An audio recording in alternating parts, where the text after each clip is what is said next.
The Iron Spur Saloon sat at the edge of Ironwood Creek like a relic from another time. Weather-beaten wood, a faded neon sign, and a car park half swallowed by the dark. Inside, laughter echoed. Not the warm kind, but sharp and territorial.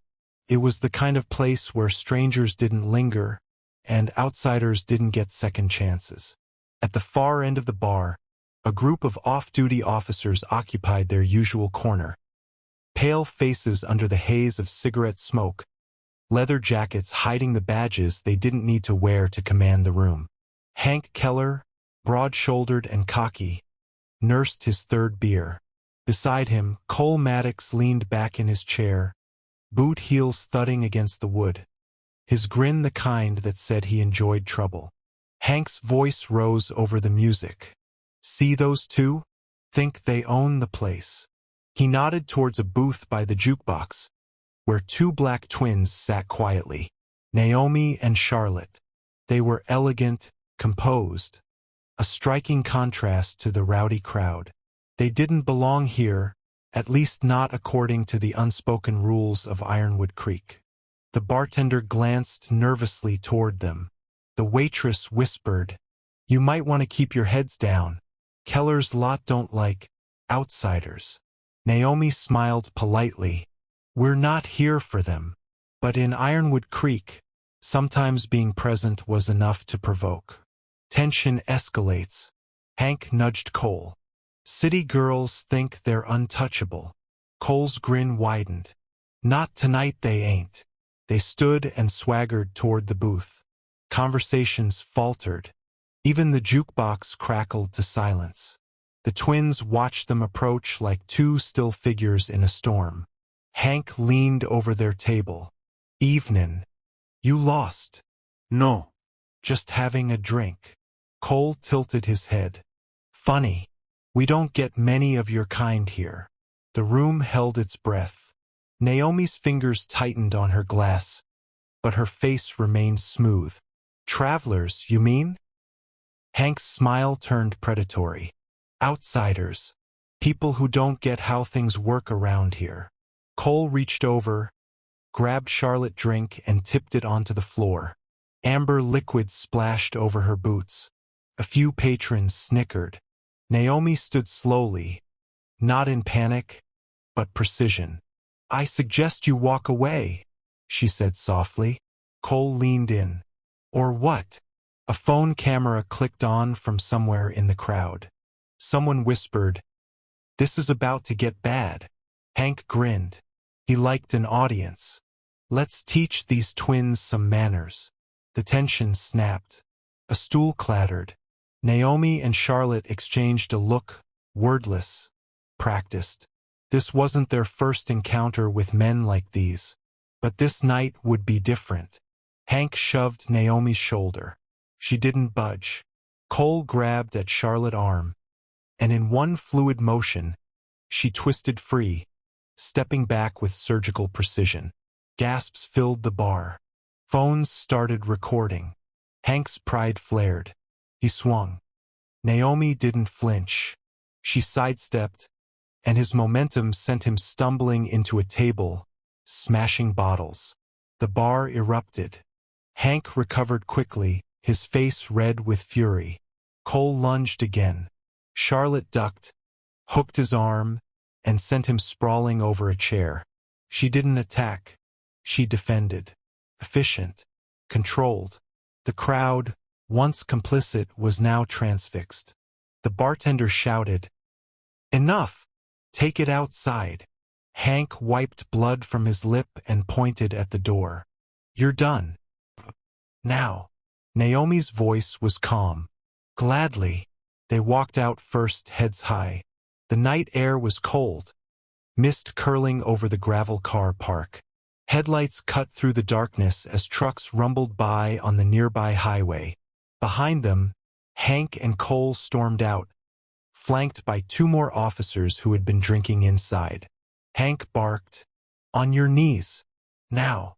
Charlotte laughed once, quiet, incredulous. "We didn't do anything wrong." "In my town," Hank snarled, That doesn't matter. He reached for his belt, not his gun, his phone. He started filming. Go on. Show everyone what happens to outsiders. Naomi stepped forward. Steady. That's a good idea. Record everything. The other officers moved to encircle them. But before anyone could act, a black SUV rolled up to the edge of the lot. Its headlights swept across the scene. The engine cut. Doors opened. Two figures stepped out. Ava and Richard Graves, mid-40s, sharp suits. Their presence shifted the air. Hank's jaw clenched. "Evening, deputies," Richard said coolly. "Problem. Not your concern," Hank spat. "On the contrary," Ava replied, holding up a badge. "Federal concern, actually." Murmurs rippled through the small crowd that had gathered. Someone whispered, "Feds." Hank's confidence wavered, but only for a moment. Naomi and Charlotte exchanged the faintest of smiles. The twins weren't random travelers. They were bait. Escalation and public exposure. The SUV's dashcam was recording. Ava gestured toward the deputies. "We've been monitoring incidents like this across county lines. Interesting how predictable it is." Hank laughed nervously. "This is harassment. You've got no." But then the bar doors swung open again.